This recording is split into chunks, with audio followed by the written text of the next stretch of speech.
Welcome back to the Big Saturday Show. Ye, the artist formerly known as Kanye West, telling Tucker a tell-all pretty much. In part 2 of the interview, he spoke out about his faith and the criticism he got from Hollywood about supporting former President Trump.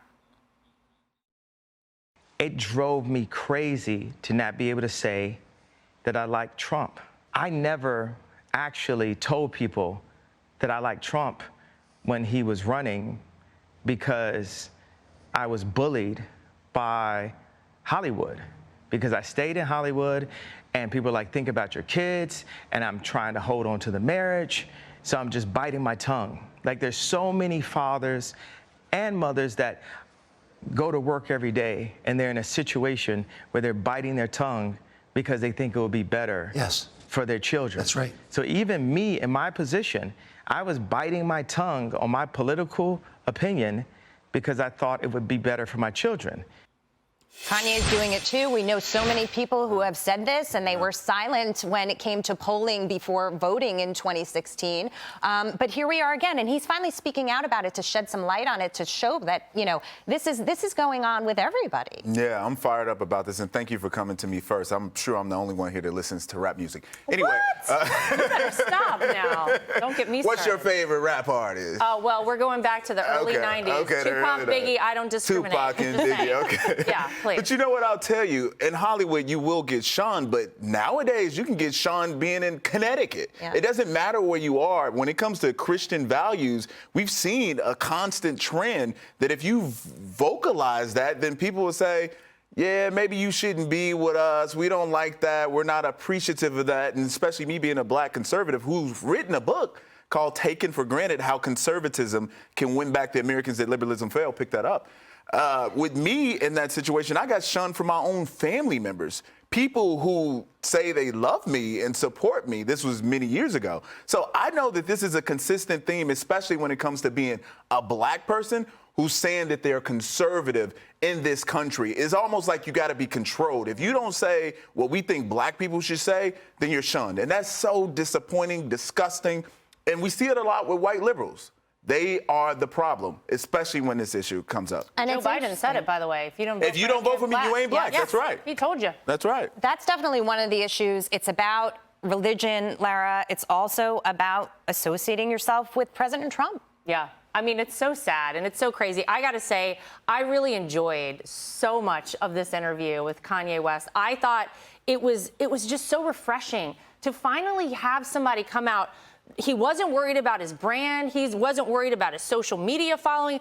It feels like we don't get enough of that these days. Unfiltered. Yes, you should be able to say you support whoever you want. That's right. This is the United States of America. And the things that Kanye West was saying, these were not groundbreaking things. To say he supported Donald Trump, great. So did 74 million Americans.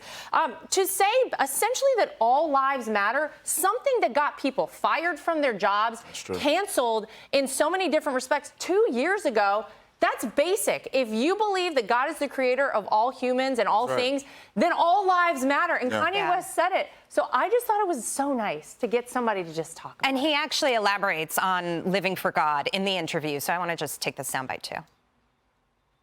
With the liberals, their main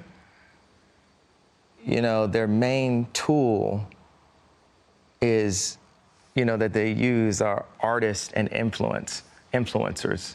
Right?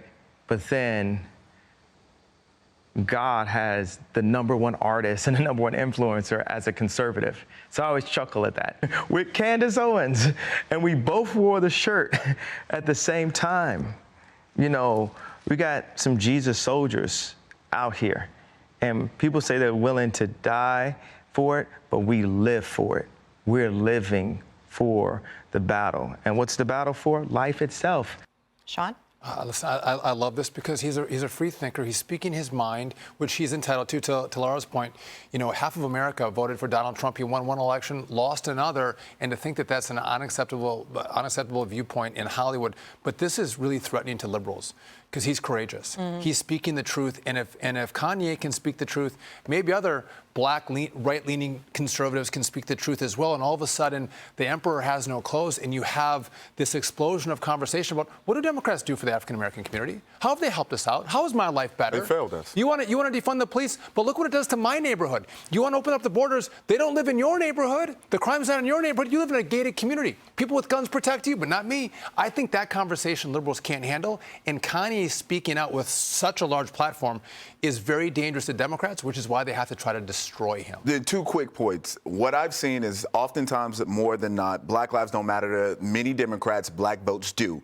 And then when we're considering what we're seeing with Kanye, we saw when he met with Trump at the White House. We saw what it did to Trump's poll numbers in terms of black support. Huge. That's why they're concerned. That's right. Yeah. Yep. Good point. Hey, Sean Hannity here. Hey, click here to subscribe to Fox News YouTube page and catch our hottest interviews and most compelling analysis. You will not get it anywhere else.